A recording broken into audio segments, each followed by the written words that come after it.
Bienvenue dans ce nouveau podcast Je viens bosser chez vous, le podcast, pour donner la parole aux entreprises et à ceux qui la font. Aujourd'hui, j'ai le plaisir de recevoir une invitée, enfin, je devrais dire une voix qui porte. Elle est chanteuse soliste, mais aussi formatrice pédagogue de la voix, coach vocal, intervenante dans différents centres Tomatis en France et à l'étranger, et on verra ce que c'est le centre Tomatis. Elle fait le trait d'union entre son ouest de Cœur et Bruxelles, où elle vit aussi. Elle a créé le centre Écoute et Voix de l'Ouest. Elle est aussi auteure et a publié le livre La voix de son être en 2017 aux éditions L'Harmattan. Bonjour Aline Jaillet. Bonjour Géry. Je suis très ravi de te recevoir dans ce podcast aujourd'hui car la voix est vraiment un élément essentiel de mon projet et de ce projet de partage avec des auditeurs. On va parler de qui tu es, de ton parcours, de tes actualités, partager tes convictions aussi et tes valeurs également. Et puis savoir aussi ce qui m'intéresse, de savoir où on se trouve ici, peut-être pour commencer. Alors oui. Ce que tu fais ici, on a des stagiaires à côté de nous. C'est ça, c'est un peu bizarre. Hein. C'est-à-dire il y a des gens qui sont allongés là, en silence, en train de respirer. En fait, ici, on est dans un lieu à Rennes qui est vraiment très très agréable, qui est une salle que Véronique et Yves Robin ont aménagée pour un travail qu'on appelle psychocorporel. Donc c'est un travail corporel qui a trait aussi avec la prise de conscience de soi à travers le mouvement. Donc c'est une salle qui est ouverte à différentes pratiques. Et donc moi j'utilise cette salle quand j'anime des stages sur Rennes. Voilà. Et là, eh bien, c'est un moment un peu particulier parce que c'est un moment de fin, de clôture, d'un parcours, du premier parcours que j'ai intitulé La voix de son être, du titre de mon livre qui est paru l'année dernière, comme tu l'as dit. Et donc, à la suite de ce livre-là, j'ai monté un parcours de formation que j'ai proposé à un premier groupe sur Rennes cette année. Et là, on est en train de terminer le dernier week-end du parcours La voix de son être. D'accord. Écoute, je te remercie en tout cas de m'accueillir ici. Je t'en prie. Remercie... alors, je sais pas, tu les appelles les stagiaires, les élèves. Voilà, les stagiaires, oui, voilà. de m'accueillir. Ouais. Alors, parlons d'abord... parler, c'est d'abord écouter. Et moi, j'ai besoin de t'entendre sur qui tu es, Aline. Comment tu te présentes, finalement? Alors, comment je me présente professionnellement? Comme tu veux. Ah, d'accord. Alors, tu as carte blanche. Si je devais me présenter, je dirais bien sûr, je suis Aline Jaillet. Généralement, je commence en disant « je suis chanteuse ». Et pourtant, quand je dis ça, je commence par ça, alors qu'en fait, je ne passe pas l'essentiel de mon temps professionnel sur les plateaux ou sur les scènes. Hein. Et pourtant, je me vis d'abord comme chanteuse. Parce que tout ce que j'ai développé autour de la voix, c'est parce que j'ai eu ce vécu de chanteuse. J'ai commencé à chanter à l'âge de 18 ans, donc assez tard en fait. Hein. Avant, je jouais du piano, j'ai joué du piano à l'âge de 10 ans, j'ai continué à jouer du piano jusqu'à 18 ans, j'ai même passé le bac avec option piano, et puis après, voilà, je suis allée à Paris, j'avais plus de piano, j'ai ouvert la porte d'un conservatoire, et puis j'ai pris mon premier cours de chant à 18 ans, donc assez tard. Et puis la voix s'est installée dans ma vie alors que je ne l'avais pas du tout prévu. C'est-à-dire qu'au départ, c'était juste pour continuer la musique. Et parce qu'on m'avait dit que j'avais une jolie voix, je me suis dit, bon bah tiens, on y va. C'était accessoire, c'est ça? Et un peu accessoire, D'accord. voilà.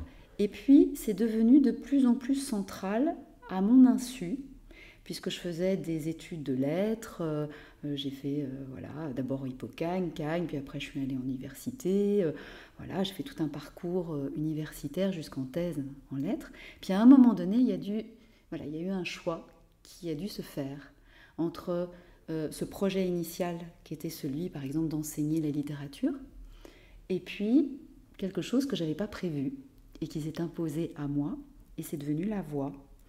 Et donc c'est la raison pour laquelle souvent je me présente en disant je suis d'abord chanteuse, même si ça ne prend pas toute la place dans ma vie, mais parce que c'est parce que je suis chanteuse que la question de la voix est venue s'immiscer dans ma vie, est devenue un sujet de réflexion, de recherche, un sujet qui m'a passionnée, et après un sujet de transmission. Et donc, je suis d'abord chanteuse lyrique, ça veut dire évidemment dans une esthétique un peu particulière, qui est celle plutôt du chant classique. Un cadre bien précis. Un cadre bien précis, effectivement. C'est mon cadre. Voilà, c'est celui-là.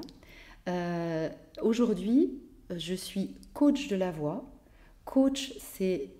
Ça veut dire quoi, coach? Alors voilà, qu'est-ce que ça veut dire? C'est un terme qu'on utilise depuis quelques années, en fait. Il y a 20 ans, on n'utilisait pas trop ce terme-là. Ce coach, c'est un peu galvaudé, souvent. Voilà, et puis ça Alors, nous est coach venu vocal, c'est encore plus... Voilà.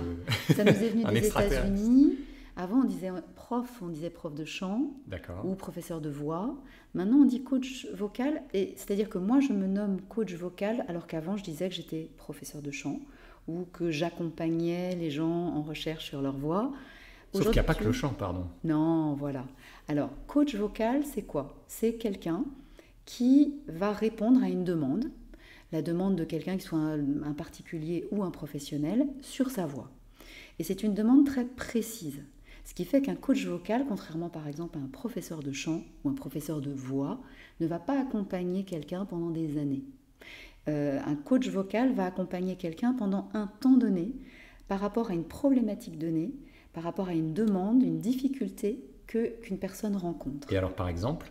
Alors par exemple, ça peut être une avocate qui vient me voir parce qu'elle maîtrise évidemment complètement son domaine de compétences, mais qu'elle remarque qu'elle parle beaucoup trop vite et que son débit nuit à la compréhension de ses interlocuteurs. Ça peut être un enseignant qui maîtrise encore une fois son domaine de compétences, mais qui se rend bien compte qu'il fatigue.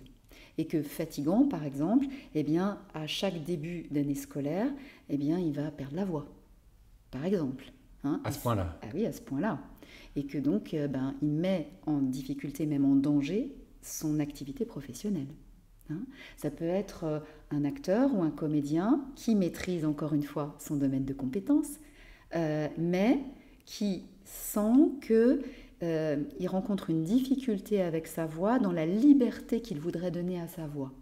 Il sent que, par exemple, il est contraint, qu'il est empêché à un moment donné dans l'exercice de sa voix.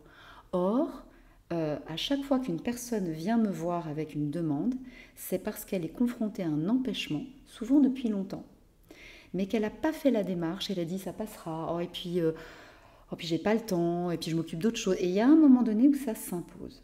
Et ça s'impose à tel point que la personne est empêchée, même dans son parcours de vie, par quelque chose qui résiste, qui nuit à sa disponibilité à travers sa voix, son expression, sa parole, voilà, de façon générale. Donc la voix, c'est un peu un capital qu'on a, c'est ça, et qu'il ne faut pas gâcher, il faut travailler, qui peut nous faire parfois faux bond, qui peut révéler des surprises. C'est ça que tu travailles ? Alors tout ça, c'est vrai, et en même temps, quand tu dis capital, ça donne l'idée que c'est quelque chose de figé, qu'on aurait une fois pour toutes, et si on l'abîme, on n'en a plus. C'est pas tout à fait comme ça que ça se passe. Alors explique-moi. Et ouais, parce que la voix, c'est comme un être humain, c'est dynamique.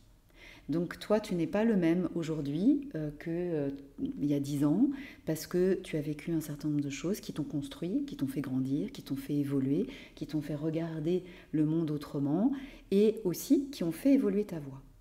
Et donc notre voix, c'est bien sûr un capital, mais c'est aussi ce que nous construisons au fur et à mesure de notre parcours de vie, et ce que nous construisons en même temps que nous nous construisons.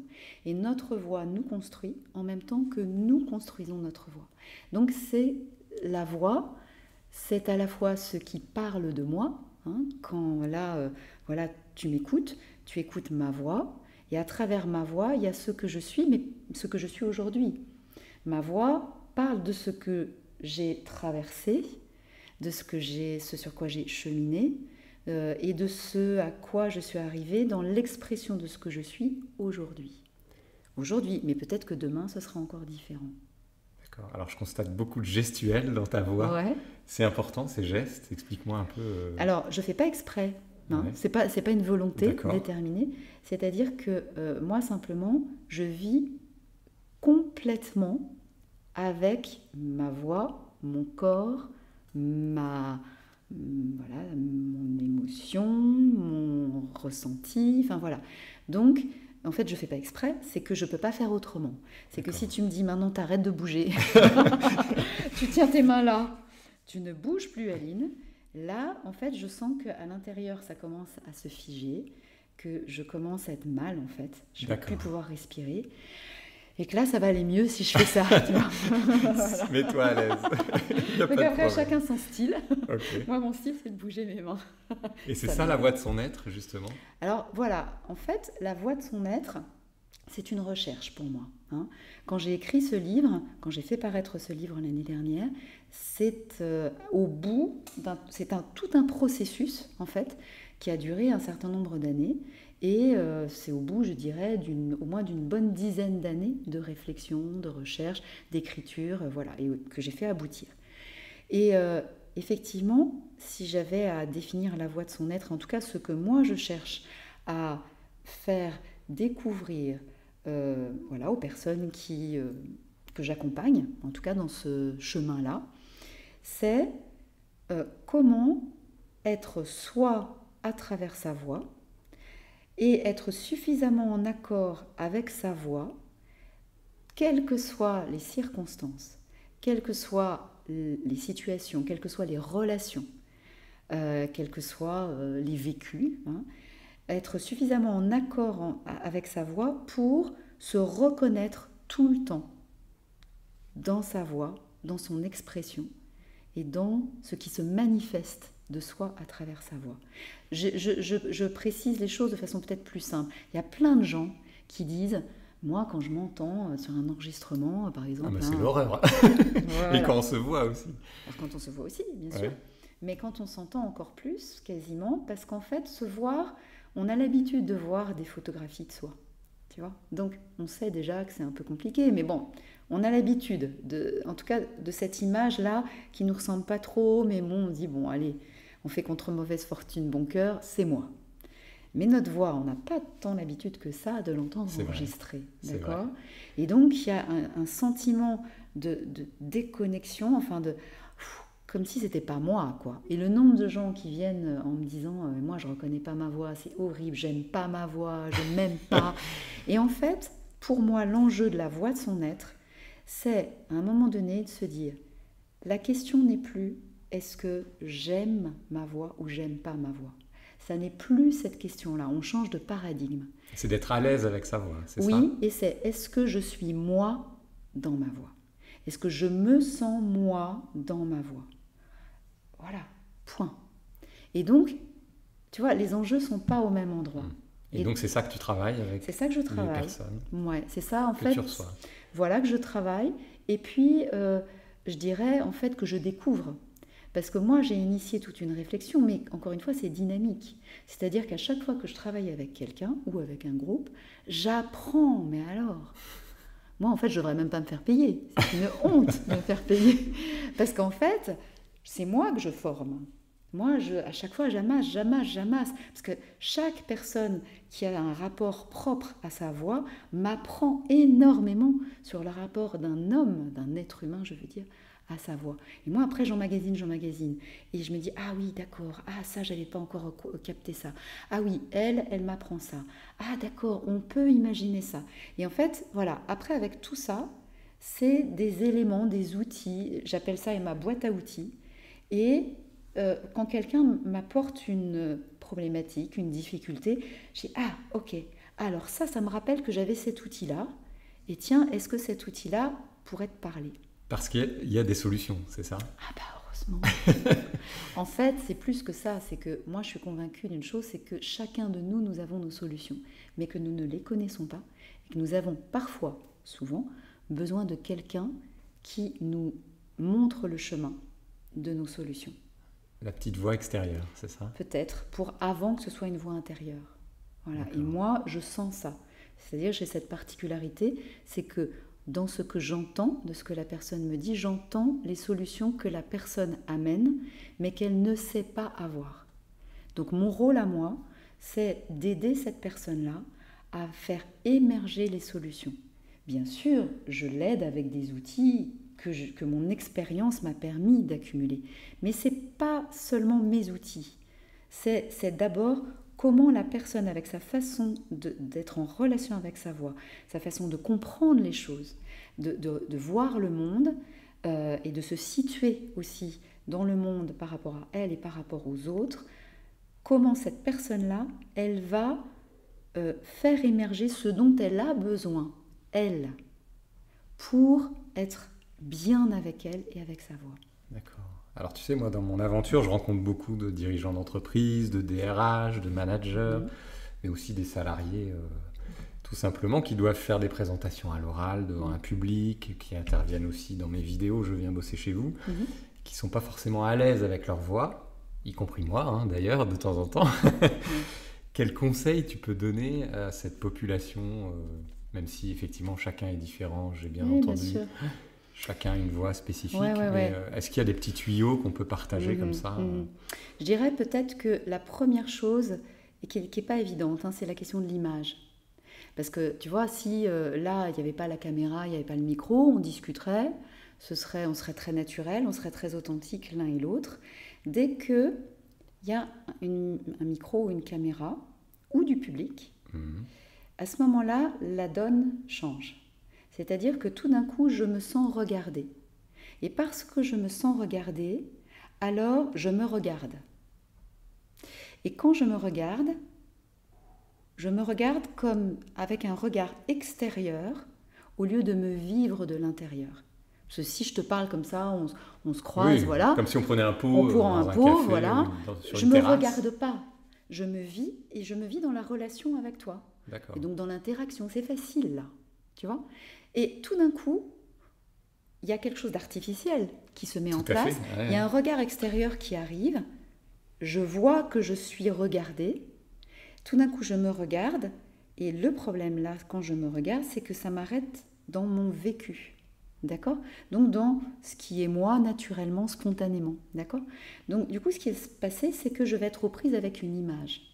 Alors on dit souvent, il faut oublier la technique, oublier le micro. C'est vachement facile de dire ça. C'est hyper compliqué. C'est-à-dire, donc je vais au bout de ce que je voulais dire, c'est-à-dire qu'à partir du moment où je me regarde, je vais avoir le réflexe, enfin l'automatisme, de vouloir contrôler ce que je produis. Les émotions, tout ça, oui, la posture. Plus que ça. Plus que ça. C'est plus que ça. C'est-à-dire que du coup, je sais qu'il va y avoir une image de moi qui va apparaître à l'extérieur et je veux donner une bonne image. D'accord ? Je veux ne pas bafouiller, je veux que ma voix, elle soit claire, voilà, qu'elle soit belle, plutôt belle. Je veux choisir bien mes mots, je veux ne pas oublier une belle idée que j'aurais. En fait, je veux donner une belle image de moi. Et alors, comment tu fais ? Alors non, mais moi... Parce que toi, tu es hyper à l'aise. Alors, c'est pas que je suis hyper à l'aise, c'est que j'ai travaillé tout ça. C'est-à-dire qu'en fait, quand je dis « je », c'est la personne qui se retrouve dans cette situation-là, elle est aux prises tout d'un coup avec un autre impératif, c'est donner une bonne image d'elle. Et ça, c'est un piège. Parce que dès qu'on veut donner une bonne image de soi, on veut tout contrôler et on va commencer à dire « ah ben non, pas ça, ah ben non, pas ça, parce que non, ça, c'est pas bien. Ça. » Et en fait, on est complètement inhibé. Donc, si j'avais un premier conseil, c'est d'essayer de sortir de ce piège de l'image et donc de rentrer dans la relation.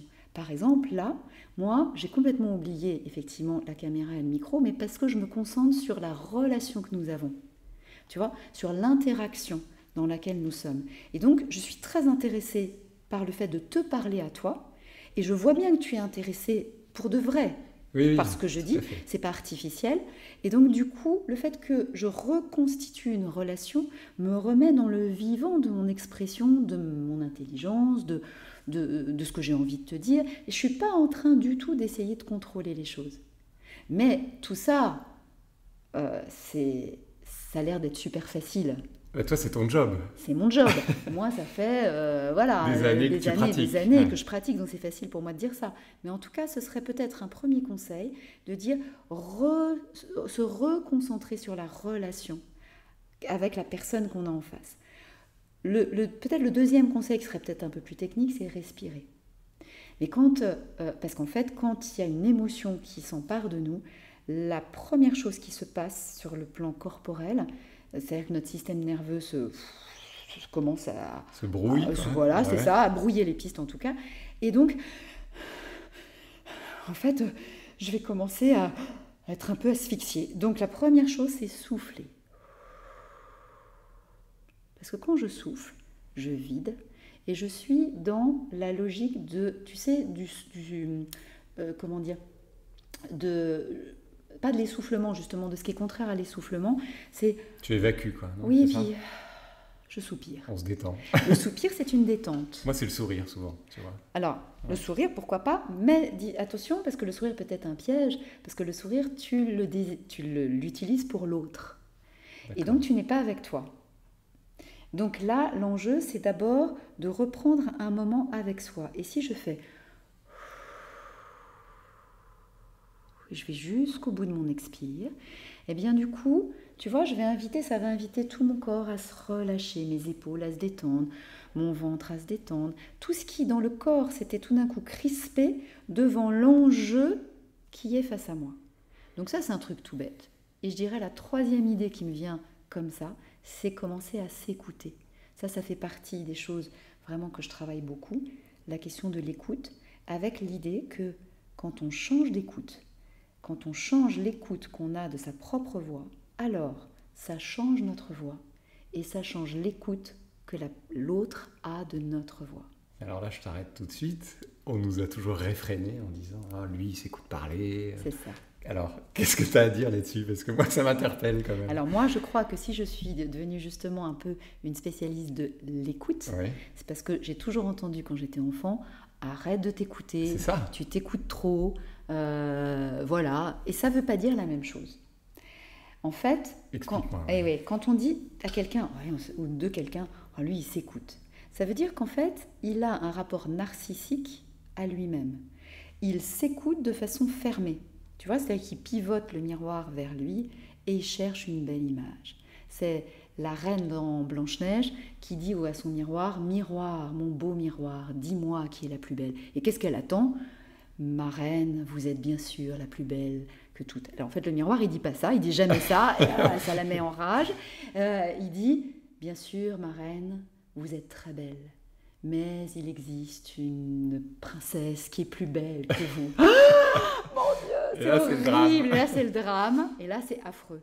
Et en fait, la personne dont on dit « elle s'écoute », c'est une personne qui attend du miroir qui lui renvoie une image parfaite. C'est autre chose que d'être dans un rapport dynamique à sa voix, c'est-à-dire « je suis en train de te parler, mais je suis en train d'abord de passer par moi, c'est-à-dire je m'écoute pour que, m'écoutant, ma voix puisse prendre la mesure du chemin de mon corps à l'intérieur, le chemin de mon corps à l'intérieur duquel j'entends ma voix. C'est-à-dire qu'en fait, il y a vraiment une règle, et ça c'est Alfred Tomatis, qui était médecin, ORL, phoniatre, qui a formalisé cette idée-là. Il a formalisé l'idée selon laquelle la voix ne contient que ce que l'oreille entend. Aujourd'hui, on dit plutôt la voix ne contient que ce que l'oreille écoute, parce que c'est un peu différent entendre et écouter. Ça veut dire quoi ? Ça veut dire que ma façon d'écouter va avoir un impact direct, mécanique et inconscient sur ma voix. Si je m'écoute trop de l'intérieur, ça va faire un truc comme ça, parce qu'en fait, le truc, c'est que comme je m'entends très très fort à l'intérieur, j'ai l'impression que il y a du son partout, et qu'en fait, si je fais plus fort, je vais m'assourdir et je vais t'assourdir. Mais tu vois, en fait, toi, tu m'entends pas. Par contre, si je m'écoute de l'extérieur, en fait, ça va donner un truc comme ça qui va être un peu insupportable, parce que tout simplement, j'attends pour m'entendre que ma voix aille à l'extérieur. Donc, ça m'oblige à pousser sur ma voix, aller dans les aigus, tout ça. Et là, moi, je m'en vais. Et là, en fait, quand je te parle comme ça, en fait, c'est pas seulement parce que j'ai appris à positionner ma voix, c'est parce que j'ai positionné mon écoute de manière à trouver un équilibre entre ce que j'entends à l'intérieur, de vibratoire, de résonnant, et ce qui passe à l'extérieur. Et là, à ce moment-là, ma voix, elle trouve sa place. Et donc, pourquoi je te disais ça ? Parce que je reviens à mes moutons. Je te disais 3 conseils, tu me disais les conseils. Donc, fuir l'image en étant dans la relation, respirer en cherchant plutôt à se soulager, à se détendre. Et puis troisième chose, s'écouter. Et donc s'écouter, c'est par exemple, juste avant une interview, juste avant une prise de parole, mettre sa main sur la poitrine et faire juste un petit son, bouche fermée.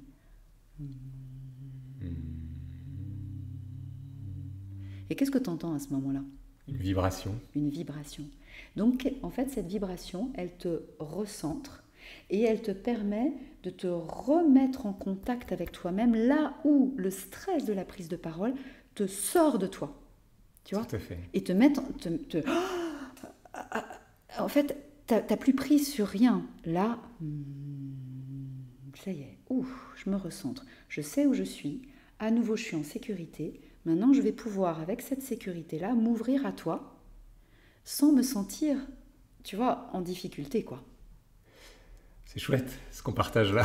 Merci beaucoup. Je t'en prie. Alors, j'ai besoin aussi de savoir qui tu es en tant que chef d'entreprise, parce qu'effectivement, tu es aussi chef d'entreprise. Et j'ai besoin aussi, on a parlé beaucoup de Tomatis, tu as créé un centre Tomatis dans l'Ouest. Explique-moi pour ceux qui ne savent pas ce que c'est que Tomatis, alors tu l'as un peu défriché, mais explique-moi ce qu'on fait dans un centre Tomatis concrètement, quels outils tu utilises, et puis qui tu es aussi en tant que chef d'entreprise, s'il te plaît. Alors ça fait 12 ans que effectivement j'ai co-créé au départ une entreprise qui s'est appelée Centre de formation Écoute et Voix, donc c'est un centre de formation. Et puis après, à partir de 2011, j'ai dirigé ce centre-là toute seule, depuis donc 2011 jusqu'à aujourd'hui, 2018. Et scoop, je ferme mon entreprise à la fin du mois d'août. Avec le sourire, c'est avec étonnant. Le sourire. Donc c'est pas parce que je le subis, mais c'est parce que je le choisis. D'accord. Je choisis après 12 ans d'activité, d'arrêter cette entreprise. Pas pour arrêter mon activité, mais maintenant pour vraiment, je dirais, la développer, l'assumer, la développer en mon nom propre. Et donc lui donner peut-être une autre forme. Alors maintenant, qu'est-ce que c'est qu'un centre Tomatis ? Puisque ce centre de formation était à la fois un centre de formation dédié notamment à la voix, mais aussi un centre Tomatis. Un centre Tomatis, c'est un centre où on développe la méthode du même nom, la méthode Tomatis, du nom du médecin ORL phoniatre Alfred Tomatis, qui a fait des découvertes dans les années 50, 60 sur les liens qu'il y a entre l'oreille et la voix. Et donc, il a découvert que lorsqu'en fait une voix dysfonctionnait, c'était d'abord parce qu'il y avait un problème d'écoute. Pas forcément un problème d'audition. On peut très bien entendre et mal écouter. C'est-à-dire, il y a à un moment donné un dysfonctionnement dans la façon dont l'oreille vise les sons. Est-ce qu'elle vise de façon continue les sons ? Est-ce qu'elle va viser plutôt les graves ? Est-ce qu'elle va viser plutôt les aigus ? Est-ce qu'elle va réussir à créer un écart entre ce qui est important et ce qui est accessoire ? Enfin, voilà. Et donc ça se rééduque, c'est ça ? Et donc voilà. La méthode Tomatis, eh bien, c'est une méthode pour rééduquer par la musique l'oreille dans son processus d'écoute. Et donc ça a des implications et des applications vraiment très variés, aussi bien pour les enfants qui sont en difficulté d'apprentissage ou de comportement, pour les professionnels de la voix, de l'expression, de la communication, qui veulent mieux maîtriser leur voix, que ce soit pour les gens qui veulent apprendre des langues, parce que là on va stimuler l'oreille sur les fréquences d'une langue à apprendre, et puis pour les gens qui veulent se sentir mieux, qui auraient des tendances dépressives, qui auraient des tendances à développer beaucoup trop de stress. Voilà, on va travailler sur beaucoup de choses, toujours avec cette porte-entrée de l'oreille, qui est une porte d'entrée, mais qui après va plus loin dans ses implications. Et donc tes outils, c'est un micro, un casque Voilà, il y a des appareils, de la musique, voilà, des programmes, c'est-à-dire on va après implémenter dans ces appareils des programmes d'écoute à partir donc de musique, qui à la base sont plutôt des musiques de Mozart, des chants grégoriens, des valses. Et sur ces supports, on va faire des réglages qui vont permettre de stimuler l'oreille, un peu comme si on rentrait dans une salle de gymnastique pour l'oreille. Donc on va stimuler les muscles de l'oreille pour les aider à s'étirer, se relâcher, s'étirer, se relâcher, focaliser, défocaliser. Voilà, on fait de la gymnastique avec l'oreille. Oui, alors je suis curieux de savoir ce que tu vas faire après dans ta nouvelle entreprise. Alors ce ne sera pas une nouvelle entreprise, en fait, je vais plutôt juste ce sera en mon nom propre, donc ce sera en tant qu'indépendant, D'accord. hein, en tant que consultante indépendante. Donc tu proposeras du Tomatis. Alors oui, je vais faire un petit peu moins de Tomatis, c'est-à-dire que le Tomatis sera vraiment un outil parmi d'autres que j'utilise plus particulièrement pour la voix. Donc vraiment, je vais recentrer mon activité autour de mon cœur de métier qui est la voix, et donc proposer du coaching, particulièrement aux professionnels, voilà, parce que c'est vraiment ça qui me passionne, de la formation aux particuliers, aux professionnels, et puis développer ce parcours La Voix de son être qui me passionne vraiment beaucoup, qui est ouvert à tous. Et donc là, cette année, j'avais proposé un groupe à Rennes. L'année prochaine, en 2019, je compte ouvrir un groupe à Lorient, un groupe à Rennes, peut-être j'aimerais bien un groupe à Paris, et associer ces parcours-là aussi à des démarches de conférences, de présentations, d'échanges autour de mon livre. Voilà. Et puis par ailleurs, je suis chanteuse, je continue à chanter en tant que soliste, et ça, je le développe de plus en plus à Bruxelles, où j'habite maintenant, et donc je suis très très heureuse de développer de nouvelles collaborations artistiques. Voilà, ça c'est très important. Et du coup, aussi, la dernière chose dans ce que je projette, c'est aussi un deuxième livre qui est en gestation depuis déjà la fin du premier, mais bon voilà, que je laisse mûrir petit à petit. Tu n'as pas encore le titre? Si. Ah, on peut le dévoiler ou pas? L'audace de chanter. D'accord, merci. Voilà. Et alors, comment tu vis personnellement cette nouvelle page? Alors aujourd'hui, je le vis super bien parce que d'abord, j'ai trouvé une personne pour m'accompagner dans ce changement-là, une personne qui va vraiment maintenant me représenter, m'aider à communiquer sur tout ça, vraiment m'accompagner dans ce processus de développement, et je suis très très heureuse de ça parce que faire tout ça toute seule, c'est un peu compliqué, et donc je suis très très heureuse de cette collaboration, et puis c'est très excitant parce que là, en fait, enfin, je dirais, j'ose me présenter sans dire, voilà, c'est le centre Écoutez Voix, Aline Jallier est derrière, c'est un petit peu alambiqué, c'est tout ça. Maintenant, hop, j'enlève tout ça et je dis, voilà, c'est moi. Okay. Donc c'est vraiment très, très intéressant. Et comme d'habitude, en fait, quand on laisse un peu de place et que quelque chose s'ajuste et devient plus juste, évidemment, tout se place naturellement. Donc c'est très, très simple, en fait. Tout arrive, tout se place, les propositions arrivent, des choses que je n'attendais pas, enfin voilà. Tu es à l'écoute, simplement. En fait. Oui, j'espère. Ouais. Alors il y a une tradition dans mon podcast, c'est la séquence Good Cop, Bad Cop, qui est la question sympa et puis la question un peu qui fâche. D'accord. Donc tu veux commencer par laquelle? Pour la question sympa, quand même. Qu'est-ce qui te rend heureuse dans la vie, Aline? Alors, qu'est-ce qui me rend heureuse? Je dirais la liberté, d'abord. Et puis l'harmonie. Et parfois, c'est compliqué d'avoir l'un avec l'autre. Parce que chercher l'harmonie, coûte que coûte, parfois c'est au prix de la liberté. Et chercher la liberté coûte que coûte, parfois c'est au prix de l'harmonie. Donc, voilà. Mais en tout cas, ce qui me rend heureuse, ce sont les deux. Voilà. Alors la question qui fâche, as-tu déjà eu une extinction de voix et comment tu l'as vécue? Alors oui, j'ai déjà eu une fois une extinction de voix, dans un moment très précis. En fait, j'ai fait pour moi le parcours Tomatis. Il y a maintenant, en 2004 et 2005, donc il y a un certain temps, voilà, mon fils a 13 ans, 14 ans, voilà, 14 ans en juillet, ça fait à peu près 14 ans. Et en fait, après ce parcours Tomatis, il s'est passé un moment où mon écoute a changé et où ça a eu un impact immédiat sur ma voix. Et le premier impact que ça a eu, c'est que j'ai perdu la voix. Extinction de voix totale. 3 jours avant un concert. Waouh. Ouais, waouh. Comment t'as géré ça? Eh bien, d'abord avec la panique totale. Ouais, j'imagine. Ça m'était jamais arrivé, ça m'est jamais arrivé depuis. Et donc pendant 3 jours, j'ai fonctionné avec un petit carnet. J'écris tout ce que j'avais à dire et je me la suis bouclée. Et puis, j'ai dû redécouvrir en fait ce que c'était qu'être en relation avec sa voix. Alors sur le moment, dans le concert, j'ai assuré, j'ai fait. C'est là où on voit si on est professionnel ou pas, c'est-à-dire si on maîtrise un petit peu la technique qu'on a apprise. Donc j'ai assuré. Et puis après, il a fallu que je redécouvre le lien que j'avais avec ma voix, avec cette nouvelle écoute. Donc oui, ça m'est déjà arrivé, mais... J'en reste sans voix. Merci beaucoup Aline pour ce beau partage, cette belle parenthèse. C'est un vrai plaisir. J'espère que ce podcast vous a plu. En tout cas, n'hésitez pas à liker, vous abonner aussi, partager également. Et puis, vous retrouverez en détail dans la description de ce podcast tout ce qu'il faut comme bagage pour suivre Aline aussi, ses aventures, ses liens vers les réseaux sociaux, vers son site internet, vers sa nouvelle vie professionnelle. Et quant à moi, je vous donne rendez-vous pour un prochain podcast avec un nouvel invité très bientôt. Merci beaucoup. Au revoir Léry. Au revoir Aline.